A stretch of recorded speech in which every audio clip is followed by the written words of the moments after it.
general no puedo estar todos los meses. ¿Por qué no me van diciendo de dónde es cada una? Las tengo todas agendadas, o sea, todas las puse en el Facebook. Pero ¿de dónde es cada una de las oyentes?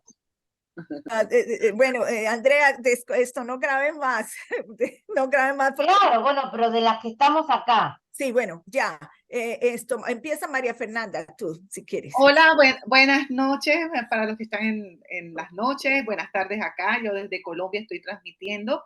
Mi nombre es María Fernanda Padilla, yo soy médica psiquiatra, soy psicoterapeuta con entrenamiento en terapias de psicoterapias cognitivas conductual de tercera generación, formada en DBT con el Instituto de Linehan, y estoy haciendo MBCT con Oxford Mindfulness Center, que es terapia cognitiva basada en mindfulness.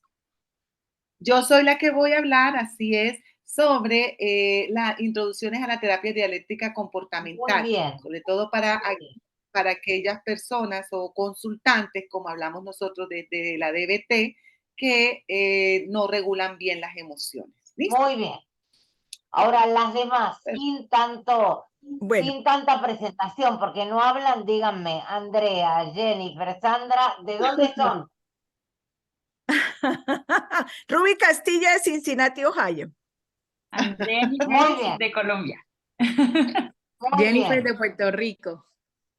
Ah, mira, yo en una época iba mucho a Puerto Rico. ¿Quién más? Sandra López desde San Rafael, Mendoza. ¿Vos sos de acá, de Mendoza, de mi país? Claro, de Argentina. ¿Y no nos conocemos? Sí, nos conocemos, Ah, sí. Si no, ya apagaba, porque mi ego no podía soportar que no me conocieran. Yo te reconozco y hemos compartido con Ruby, hemos compartido congresos. Muy yo bien. He estado trabajando con de Mendoza hemos compartido vino también. Obvio. ¿Quién más de las otras chicas? Rubí, perdóname, pero sí. Tranquila, no te preocupes. Entrando otras. La doctora María Idalí creo que está en Canadá ahora, creo. Ah, mira. Pero no estoy tan segura, creo que sí, ella está en Canadá. Marlene, no sé dónde está Marlene. Ah. De Bolivia. Marlene, de Bolivia. Miriam, ¿de dónde está? La doctora Miriam Gutiérrez. ¿En Bolivia también? Pero. Doctora Ruby, estaba sin voz. Estoy en Toronto. ¿Viste, Rubí? Doctora María Idalí. Siendo inoportuna, hipertímica, insolente, para que todos sepamos de dónde somos. Claro, es cierto, está muy bien, no es inoportuna, está muy oportuna. Tal cual. Sí, muy bien. Bueno, ahora sí dejo al oyente, María Fernanda, no te quiero quitar tiempo. No, Andrea, no. No te quiero poner en compromiso, pero espero que me deslumbres. Ella deslumbra siempre. Haremos todo lo posible. Bueno, ahora sí, doctora María Fernanda Padilla desde Barranquilla, Colombia. Aquí es toda su... vamos a escuchar. Para Latinoamérica. Para Latinoamérica. Para América, digamos, América. Muy bien. Muy bien. Como les mencioné, bueno, rápidamente voy a comentar algunos datos históricos acerca de esta psicoterapia. Fue desarrollada por Masha Linehan. Ella es una psicóloga de la Universidad de Washington en Seattle. Ella empezó a notar que muchas veces cuando llegaban a las guardias de psiquiatría en el hospital de Seattle, sucedía que llegaban muchos, cada vez más jóvenes, con algunos tipos de comportamientos que eran de difícil manejo. Sucedía que los terapeutas o psiquiatras tratantes no daban para dar un buen manejo o acompañamiento a este grupo de pacientes. Este grupo de pacientes tenían ideas muy estructuradas de suicidio, ¿sí? O de autolesiones o conductas autolesivas sin intención suicida. Y pasaba que causaba demasiado agotamiento a este grupo de psicólogos y psiquiatras de las urgencias del hospital. Ahí entonces empiezan las investigaciones de cómo empezar a dar un tratamiento efectivo para este grupo de personas o pacientes que empiezan a consultar. ¿Qué era lo que pasaba? Sucedía que, o el objetivo principal que se necesitaba era que el consultante que asistiera o que llegara a una urgencia y después se iba a derivar a consultorios externos para iniciar un proceso psicoterapéutico, se necesitaba que se mantuviese con vida y mantenerse en la terapia. Pero ¿qué pasaba? Entonces empezaban los terapeutas a tratar de cambiar las conductas que estos pacientes tenían como de problemas, cuáles son conductas problemáticas, consumo excesivo de drogas, las autolesiones, conductas sexuales inapropiadas, todo aquello que pudiera atentar contra su vida. Y cuando el terapeuta trataba de cambiar la conducta, estos consultantes se sentían rechazados o criticados y dejaban las terapias. También se trataba de que ellos puedan tolerar el malestar para no hacerse daño, ¿sí? Para poder aprender a resolver los problemas. Entonces lo que se necesitaba era crear algunas habilidades para que esta persona, este paciente, pudiera ponerlas en práctica cuando no estuviera dentro del grupo de psicoterapia. Otro de los objetivos que se estaban dando cuenta era que se necesitaba que los terapeutas estuvieran entrenados. ¿Por qué? Porque eran pacientes de muy difícil de manejo y que causaban mucho agotamiento y un tipo de burnout, lo cual a veces los terapeutas abandonaban todo lo que era la psicoterapia con estos pacientes. Y realmente no había un modelo que pudiera explicar todo esto que pasaba o cómo tratar este padecimiento y cómo desarrollar una terapia para ellos. Ahí empiezan a formularse una serie de soluciones y es cuando se va estructurando desde los 90 hasta nuestros tiempos, porque la DBT se vive adaptando y actualizando este tipo de intervenciones. Sigue, como les comento, sigue siendo permanentemente en revisión, pero la base de la DBT es tomar los principios básicos de la conducta, los modelos de la conducta que conocemos, y están formulados en la dialéctica. La dialéctica como la filosofía, pero con las prácticas Zen, ¿sí? La filosofía Zen. Y se denominó así, terapia dialéctica comportamental o conductual. A ver, fue desarrollada para los pacientes con trastornos límites de personalidad, pero como cada vez se ha ido actualizando, el corazón de todo, de la TLP o de los pacientes con trastornos límites de personalidad es la desregulación de sus emociones.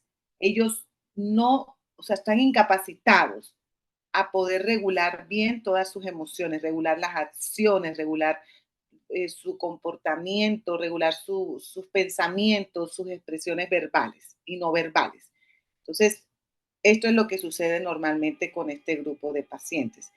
Lo que es que ellos no regulan bien sus emociones. Aquí yo les voy a leer rápidamente como un caso clínico corto de una chica X llamada Jenny, que es un ejemplo de que no regula bien sus emociones.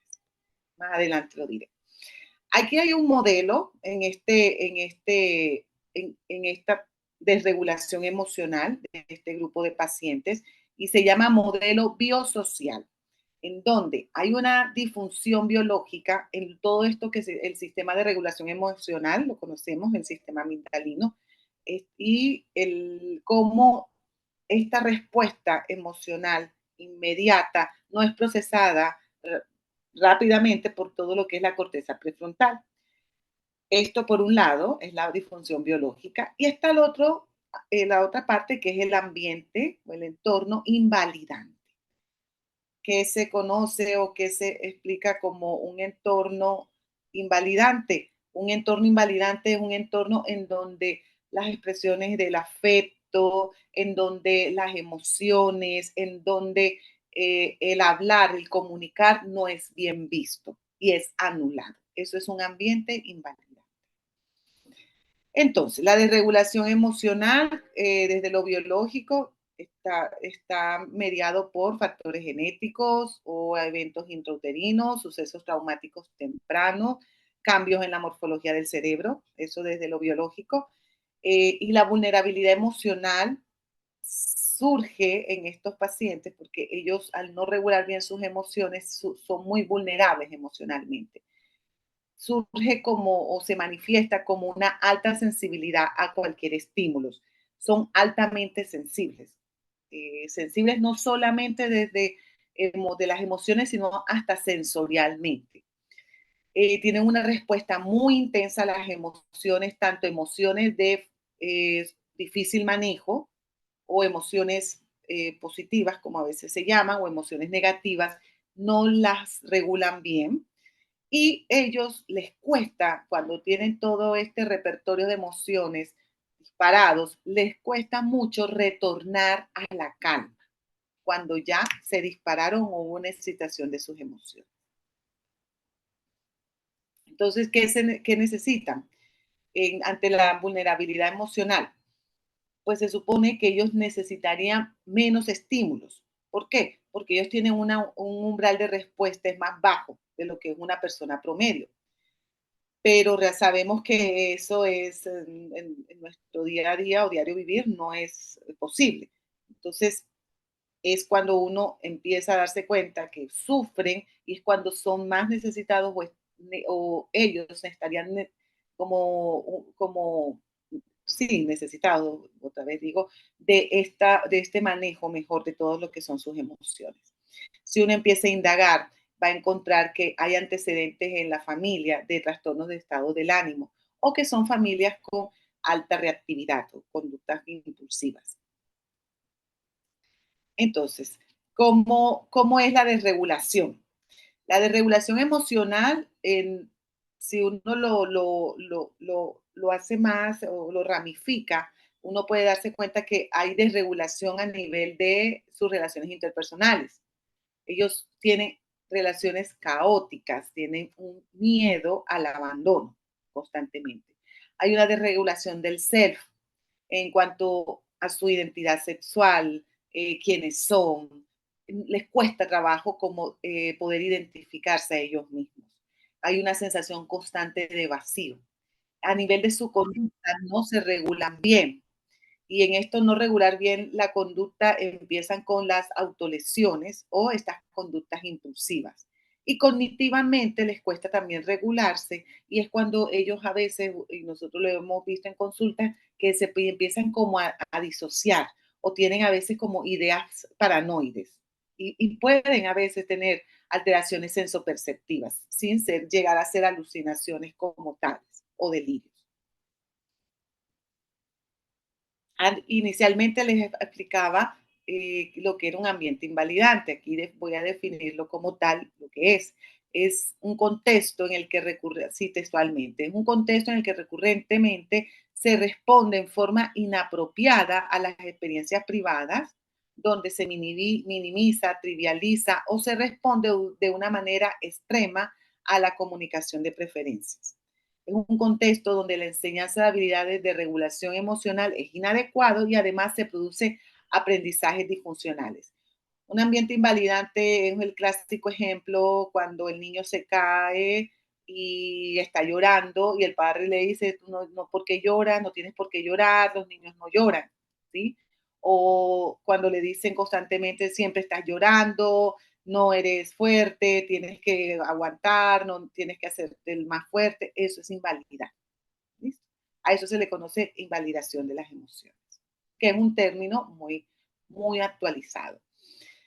¿Qué pasa? Cuando hay un ambiente invalidante, no se responde bien a las experiencias que está experimentando cada individuo, ¿sí? Son mal vistas esas experiencias privadas o son expuestas ante las demás personas. Son insensibles a la experiencia privada, cosas compartidas, digamos, la minimizan. Y cuando de pronto comparten algo privado, entonces se reacciona de una forma extrema. De pronto cuando comentan algo muy íntimo, esta persona está esperando quizá como un acompañamiento y la respuesta que recibe es de pronto un regaño o una crítica a esto que está comentando. Entonces, ¿en qué trabaja entonces directamente DBT? Trabaja en dos aspectos. En que haya un cambio, o sea, es hacer cambio y aceptación. El cambio de estas conductas problemáticas, porque así se conocen a todas las conductas que tratan de utilizar este tipo de consultantes para poder regular sus emociones. ¿Cuáles son conductas problemáticas? Todas aquellas que atenten contra la vida o que atenten contra el bienestar, ¿sí? Es lo que se conocen como las autolesiones, lo que se conoce el uso problemático de sustancias, las conductas sexuales de riesgo, juego patológico, todo lo que puede ser que sean conductas de tipo compulsivas y que atenten contra la vida o el bienestar de esa persona.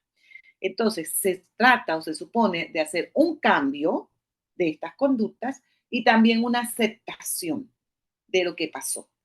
¿Por qué? Porque por lo general les cuesta trabajo aceptar todas estas situaciones que están viviendo y entran en ese ciclo de la desregulación emocional, porque constantemente están el autorreproche, la culpa y el miedo a de pronto abandonar este tipo de conductas porque son la forma en que han aprendido a regular sus emociones. Entonces, aceptar que hay un problema, aceptar que no usan apropiadamente unas buenas estrategias para empezar a hacer el cambio. Bueno, entonces la dialéctica, ¿no? La dialéctica, ¿qué nos dice la dialéctica? Realmente la dialéctica es, desde la corriente filosófica, es una conversación con argumentos en donde siempre hay una tesis que se formula, ¿cierto? Se formula una idea, a esta idea puede aparecer una contradicción, que es una antítesis, y después, para hacer una resolución de problemas, es cuando surge la síntesis. Entonces, eso es lo que se trata, la dialéctica. A través de unas argumentaciones, llegar a una resolución de problemas para poder tener una nueva comprensión. Aquí está mejor plasmado en esta gráfica cómo es que se da la terapia dialéctica comportamental, en donde es una terapia que tiene una gran énfasis en el cambio, pero el balanceado también con la aceptación que se hace del mindfulness y la validación dirigido a una resolución de problemas para ver nuevas soluciones a todas las conductas que yo estoy teniendo.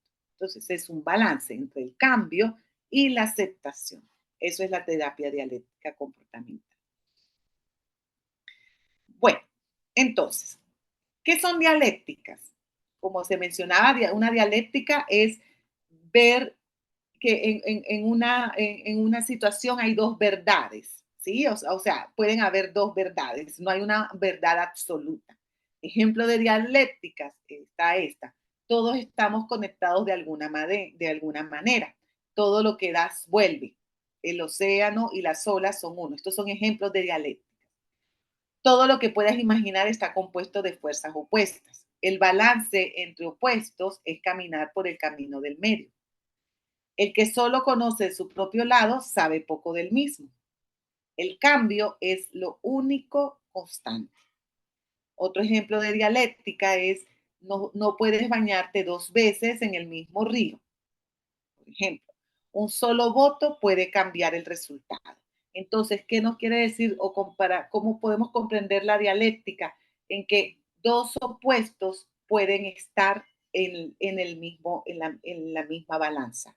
Por ejemplo, yo puedo tomar una decisión y al mismo tiempo dudar de ella, ¿sí? Entonces, eso es una dialéctica. Y de eso se trata, de poder equilibrar. Y eso es lo que uno trata de llevar a estos consultantes, de que ellos puedan equilibrar y no irse a los extremos, como suele pasar con ellos, que es cuando empiezan las conductas problemáticas. Bueno, manejar cuál sería la metodología para poder empezar a resolver estos problemas. sería manejar las conductas, problemas de una forma sistemática, de una forma organizada. Se hace un análisis de la conducta, se hace colaborativo porque uno trabaja con el consultante haciendo una elaboración de cómo fueron apareciendo estas conductas, y uno va haciendo un análisis del comportamiento antes de que apareciera la conducta. Se empiezan a formular hipótesis para que podamos ir trabajando en estos problemas. El trabajo entonces en DBT, ¿en qué consiste? Si yo estoy hablando de que se tiene que hacer, o sea, para poder regular bien las emociones, se tiene que hacer unos análisis del problema o de las conductas que terminan siendo problemas, y al mismo tiempo crear y desarrollar algunas habilidades para resolver los problemas. Entonces eso se hace en dos grupos o de dos formaciones. Estos consultantes requieren una formación individual, que es cuando lo hacen con el terapeuta de DBT en el consultorio, y es donde uno observa las conductas, problemas en el detalle, hace el análisis de la conducta. Y la parte grupal es en donde el individuo, sujeto o consultante empieza a desarrollar las habilidades para hacer las resoluciones de los problemas. ¿Sí? Serían esos dos formatos que son necesarios para poder hacer bien el trabajo en DBT. Entonces, un módulo de trabajo en DBT, ¿qué es lo que se trabaja? Se hacen habilidades básicas de conciencia plena, mindfulness. El mindfulness es la pieza angular de la DBT. ¿Por qué?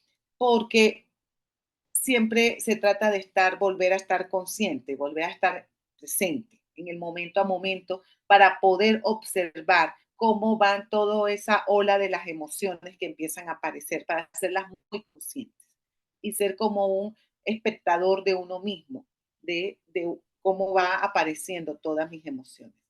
Se empiezan a desarrollar habilidades en la efectividad interpersonal. Conocemos muy bien que las personas que no regulan bien sus emociones a nivel de sus relaciones afectivas, a nivel de relaciones de todo tipo, familiares, amorosas, de trabajo, no son fáciles, ¿sí? Son muy difíciles, son tenidos como los problemáticos, ¿sí? Entonces se empiezan a desarrollar habilidades para que puedan mejorar sus relaciones interpersonales.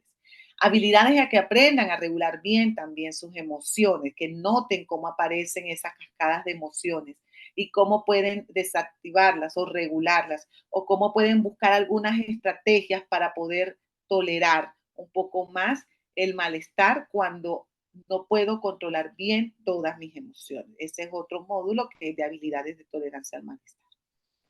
Si se dan cuenta, todos están como entrelazados, o sea, tiene un sentido uno tras otro en la medida que se van creando las habilidades. Bueno, como conclusión, ¿qué es lo que actualmente se estima o las estadísticas?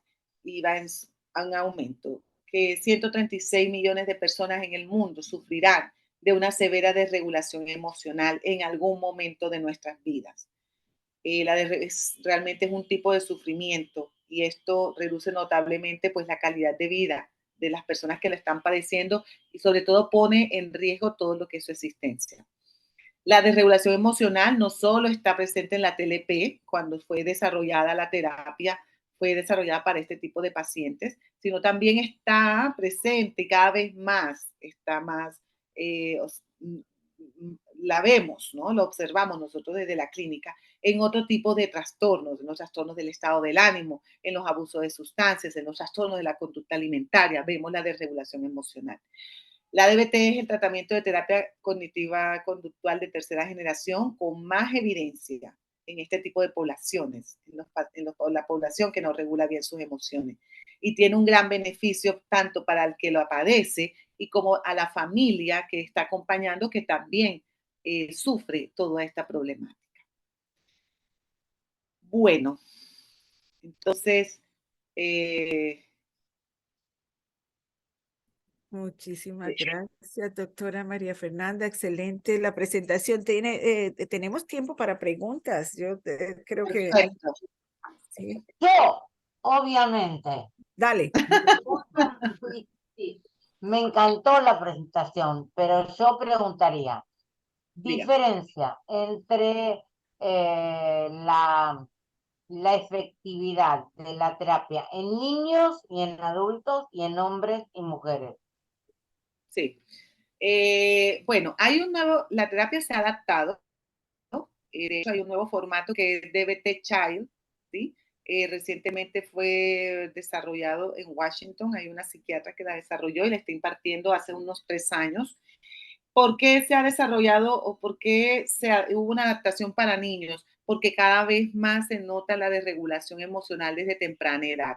Ya los niños de hoy en día, desde los 8 o 9 años, son más conscientes de sus emociones y a veces tienen conductas problemáticas, como conductas como irritabilidad, empiezan ya a hablar desde temprana edad, 9, 10 años, de no querer vivir más.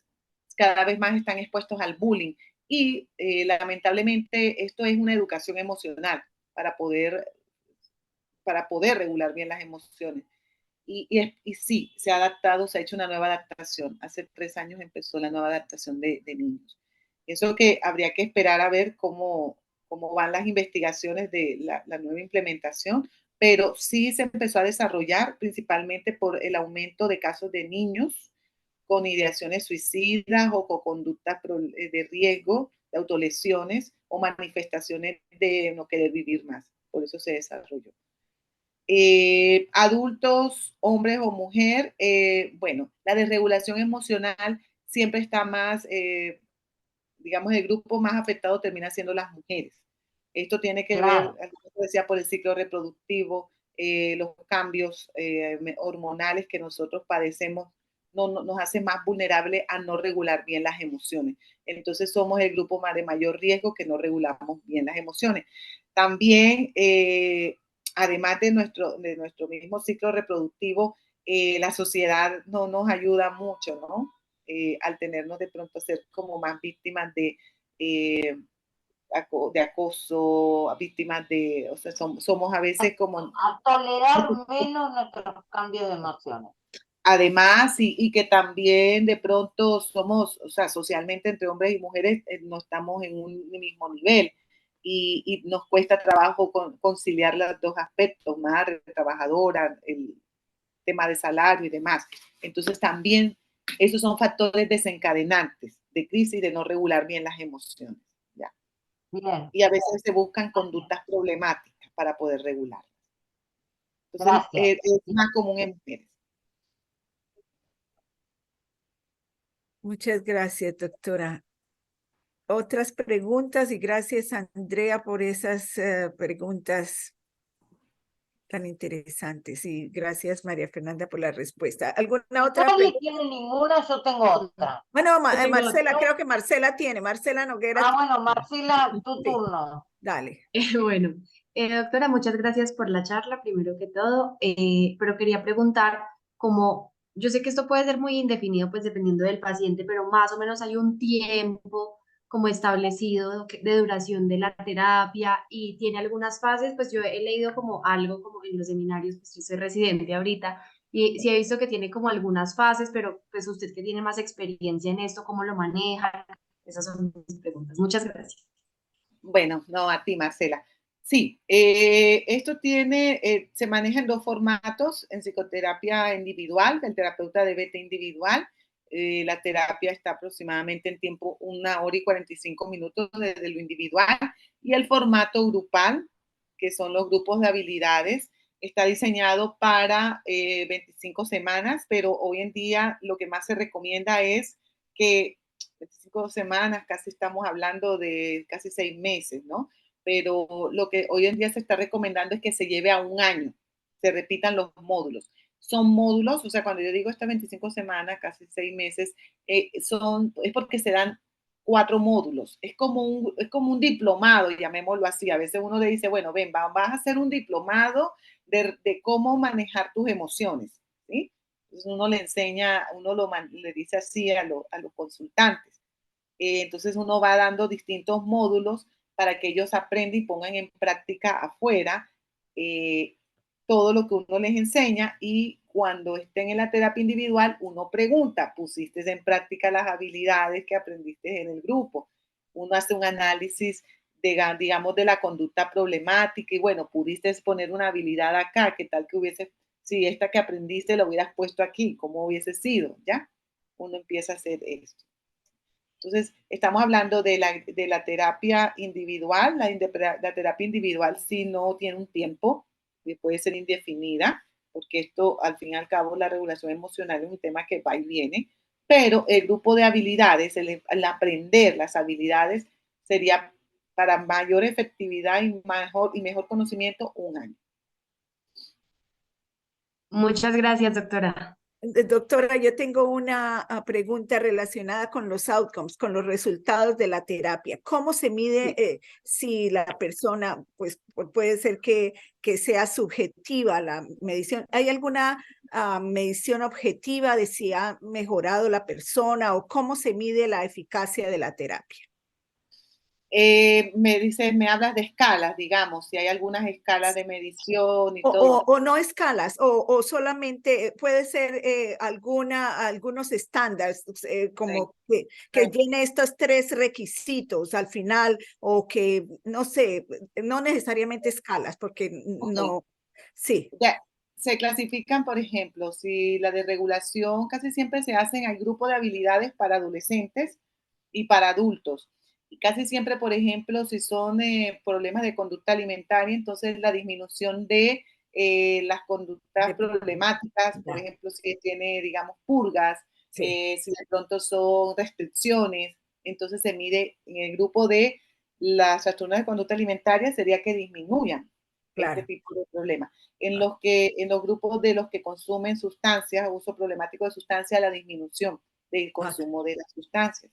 Entonces, de acuerdo a la patología o de acuerdo a la conducta problemática, disminución en tiempo y frecuencia, porque se entiende que ellos llegan con la problemática. Claro. Pero entonces se supone que ellos van desarrollando habilidades para no volver a repetirlas. Entonces uno va viendo, bueno, ha mejorado y todo lo demás. También la terapia tiene como también está basado en las conductas y todo lo que es las psicoterapias conductuales, siempre hay un castigo y refuerzo, ¿sí? Entonces no es paternalista, llamémoslo así. Si en algún momento la persona, porque se hacen compromisos, y si la persona no deja de cumplir con el compromiso, hay castigo, llamémoslo así.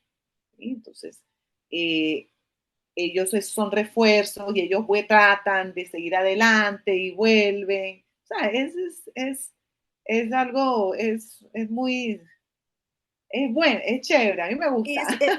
Es como personalizado, o sea, dependiendo de la persona, del individuo, el problema que tenga, de la patología que tenga. No se puede hacer a todos lo mismo, misma medición, no, porque es dependiendo de la patología de base que tenga. Exactamente.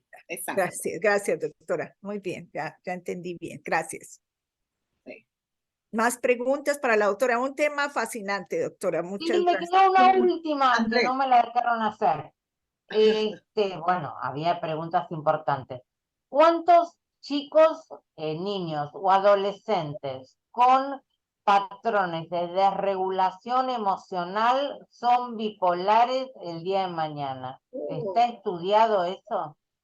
Sí. De hecho, en el trastorno bipolar, la desregulación emocional se tiene en cuenta, hoy en día se tiene en cuenta como un constructo, ¿no? Claro. O sea, se observa así como una forma de iniciación, porque empiezan con todo, ¿ya? Empiezan como con estos cambios, que a veces entonces son como, no encajan con TDAH, pero entonces tampoco son oposicionistas dominantes, o sea, es como un continuo. Entonces uno los coloca como, bueno, no le colocamos nombre o diagnóstico, pero lo que uno observa que longitudinalmente con el tiempo termina como, muchos de ellos terminan siendo trastorno afectivo bipolar, trastorno bipolar. Claro, o sea que sería como que la desregulación emocional es sintomática y después sindromáticamente puede ir a un TDAH o a un bipolar o no, o curarse. Exactamente, así es, así es. Gracias, María Fernanda. No, Doc, con todo gusto. Más preguntas. Excelente pregunta, Andrea. Gracias, Rubí. Viste que tengo que estar siempre, no puedo, pero tengo que estar siempre. Pero que para eso estamos aquí, es realmente el ser así, el ser auténtico, es parte de lo que Sí, somos en Warm. sí. En Lo Warm que vemos todos los días. así es, así es. Muy bien, muy bien. ¿Qué más? ¿Quién más hace otra pregunta? Yo le tengo otra pregunta. Habla mucho de la combinación de varias terapias, pero la dialéctica.